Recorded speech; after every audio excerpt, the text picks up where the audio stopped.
What's up, everybody? Tyson Roush. Let's talk Jets. I hope everybody's having a great weekend. Hope everybody's enjoyed their draft. It seems like there's so many months of all these mock drafts, rumors, and speculation, and then it comes and goes in no time, and then you let the dust settle and see where everybody stands.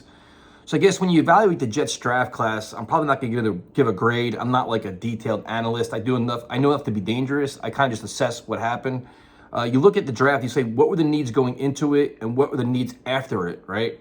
So obviously, offensive line, wide receiver, you want to address the offense first and foremost, and the Jets have done that. So first round pick was kind of controversial to some, where they pick Olu Fashanu.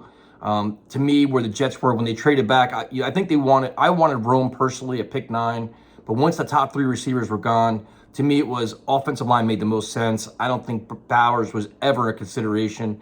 I think all that smokescreen was done on purpose, but I think the Jets realized that offensive line is a true need, and you're getting, according to many, the second best left tackle in the draft. Tyron Smith, as great of a player as he is, there are injury concerns. We're all assuming he's going to play 12, 13 games this year, which leaves other games that need to be played. So if you bring in Olu here, he learns from one of the best to ever play the game. He's going to fill in. And then with Tyron most likely gone next year, you have your left tackle for the foreseeable future. So it's excellent depth. It's an excellent opportunity to have an anchor for your offensive line. So you have no problem there. After that, you look for a wide receiver, and I guess Malachi Corley is a really, really interesting pick. A versatile player. He can do so many things. To me, he's the kind of guy they wanted like Hardman to be last year. It's like that underneath guy, the gadget guy. He's explosive. He's tenacious. I think the one thing you see with Joe Douglas players and Solid's players, you know what their kind of guys. They got to love the game of football. They've got to work hard. They got to be physical. They got to be nasty. So Malachi Corley adds that. It's a whole nother dimension to the offense, which is excellent. You figure you have Mike Williams on the outside. You have Garrett Wilson. You have a lot of versatility. So you got to love the pick. After that, I will say this. With the wide receiver group, I was hoping they added somebody else here. I wish they had another, because Corley's kind of like an underneath guy. You kind of want a guy that can stretch the field. I know the Jets are high on Gibson and Brownlee, and they have faith in Lazard. I would add somebody else. So for me, when you're looking at free agency after the draft, there's still guys out there, Tyler Boyd, Beckham. I'd bring in somebody else. Maybe the money saved in the JFM trade, you can get that. We'll get into that later. But wide receiver room, I think, is still a work in progress. The next pick, Braelon Allen, which I think was a great pick by Joe Douglas because it addresses a serious need for the team. Breece Hall, dynamic back, explosive playmaker. Izzy, another speed guy. You need that bulldozer, that wrecking ball guy, short yardage guy, goal line guy. And he does exactly that. Physical. Also, at the end of the games, you're running out the clock. He can do that too. Just steal a defense's soul. So it makes a lot of sense. I like the pick a lot. You need that nastiness. You see the comparisons to Sean Green for your older Jet fans out there. No problem with that pick. Going into the draft, everybody said you want to get a quarterback for the future, or a quarterback that can literally sit back and learn from Aaron Jones, Aaron Rodgers, and Tyrod Taylor. They get Jordan Travis from Florida State, which you love the player, you love the potential. Obviously, we all know he suffered that serious injury last year, but tremendous leader, tremendous competitor, mobile, and hopefully he can get. I really hope he can play in the preseason this year. At least get a taste of the NFL and a taste of the experience. But Jermaine Johnson's happy to have his teammate there. But this is the way you groom your quarterbacks. There's no pressure whatsoever to play. If there is a world where Jordan Travis plays this year, the Jets are in serious trouble. So unless it's complete garbage time or something like that, and you've clinched like a first round bye and whatever else. But this is another smart move by the Jets. A guy that you can argue about Pratt and Jordan Travis. I'm not going to do that. I like the pick. I like the fit. And you can see how emotional he was when the Jets signed him, how much he respected his coaching staff. The next pick, I'm not going to lie to you, the Jets drafted another running back in Isaiah Davis. It didn't really make much sense. I mean, you had another power runner. I mean, everybody's trying to talk about special teams, but that's fine. But I just don't think, how many running backs do you need? To me, I would have rather went wide receiver here, linebacker here. I just don't get the Davis pick at all. But again, I've been wrong a million times before. And then it says, is this an indictment on Izzy? I think with the new kickoff rules, I think there's definitely going to be a role for him. You want his speed, you want his explosive playmaking ability. So I don't think everybody's quick to write people off. I don't know. The running back room is interesting. I probably would not have done this one. The next one, I'm not going to lie to you, I did not know a lot about him. It's Quantez Stiggers from the CFL, but you hear the story and all the adversity he overcame. and he basically gave up his career for his family because they went through a really difficult situation. And he took a shot. He was in like a fan league. Then he played in the CFL, and he was like rookie of the year. And then he went to the NFL for all like the testing for the draft. And it's just, his story is amazing. His energy is amazing.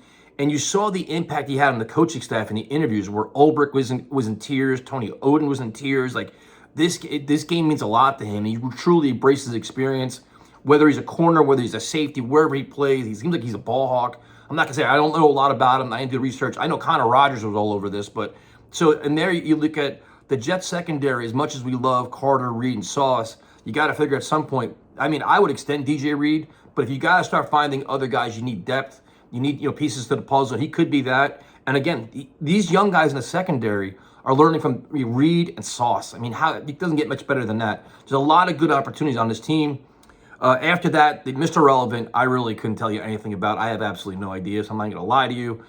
The JFM trade. Oh, the other thing, too, is Joe Douglas's maneuvering in the fourth round, I thought, was a little bit annoying, where he got a little too cute. He kept trading back in the fourth round. I think there's some opportunities there. He did gain, I think the one trade where he went back, I think it was the 49ers, where he gained like a 6th-round pick or something like that. I'm like, dude, just pick the guy in the fourth round, get good value. He did get a 3rd-round pick for next year, which is great, which you can do a lot of different things if you want to use that in the trade deadline, that 3rd-round pick, or it's just a good asset to have next year to package up and do other things as well. The JFM trade, which I made a video on, I don't like whatsoever. It just doesn't make a lot of sense to me. I understand the financial ramifications of it. Everybody's like, oh, we save cap money. Your defense is also not as good. And everybody keeps like, well, we can, listen, I understand JFM had a couple bad penalties. I understand that. There's not a perfect player. He's also a very versatile, well-rounded defensive lineman that was very good against the run, could generate a pass rush. And this is going to put and I like Hassan Reddick. This is going to put a lot of pressure on Michael Clemens, who's not, Michael Clemens is great for social media, walk around the bat and do all these great things and fighting with the Bills players. At some point, you got to make an impact on the field. Puts a lot of pressure on him, puts a lot of pressure on Kinlaw. McDonald expected, especially for his draft status, expect to take a big step up. But I don't like the loss of JFM, especially for a 2026 6th-round pick. I think that's a bit ridiculous. And I understand that Joe Douglas said that the restructuring just wouldn't work. There's 2 ways to do that.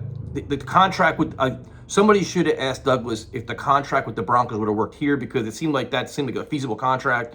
Also, when you trade for Hassan Reddick, are you working out a deal with him? You could save money there. So now that JFM is gone and the Jets are like, it's a salary kept up. We need the salary cap money. Okay, well, you're picking up the option for AVT. That's fine, but there's still money that needs to be spent. Now, where I would go with this, you can want, like, the Jets offensive line, they have good depth. You got Carter Warren and Schweitzer and Max Mitchell. You probably can go out and sign Connor McGovern. I think the Bakhtiari days are over, or the speculation about it is over, unless they suffer a serious injury somewhere.